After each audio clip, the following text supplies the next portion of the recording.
Welcome to Adventures in Utopia, Series 2, Extra Topping.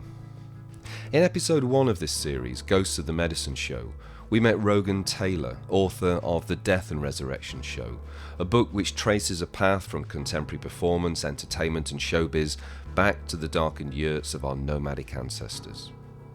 After writing this book in 1985, however, Rogan eventually went on to become director of the football industry group at the University of Liverpool, where he pioneered the world's first postgraduate football degree.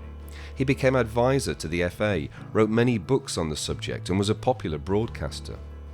When I went to visit him for the interview, I wasn't interested in talking about football, I wanted to talk about shamanism. But our conversation began with him asking me, why is football the most popular sport on the planet?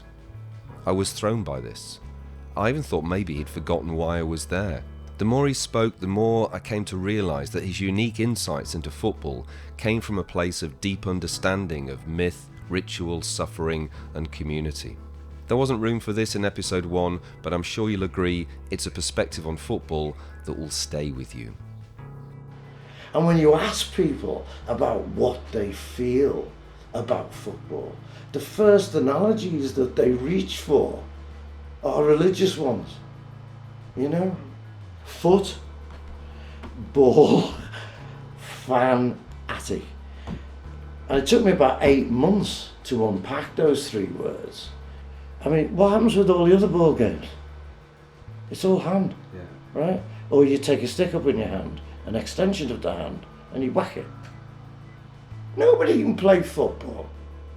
You know, basketball, it's just squeaks and goals.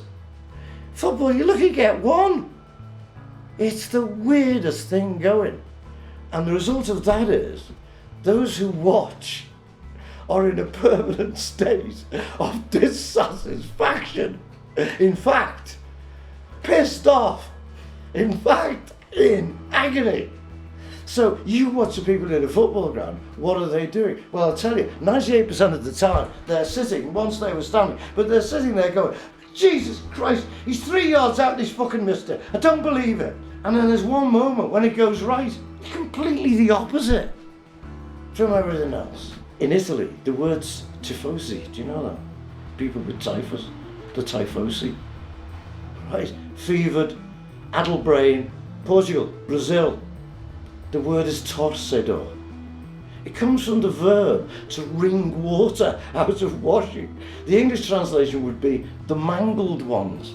So the words that the people who watch football use describe an experience that no sane person would volunteer for, which is, what's a football stadium for? It's for suffering.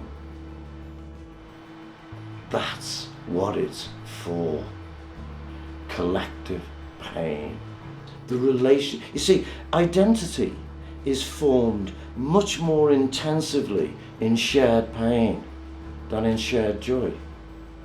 Shared pain brings you together much more effectively than shared joy. That is an incredibly intense and highly addictive experience based on pain, voluntary pain. And that's because the reward is identity. You know who the fuck you are.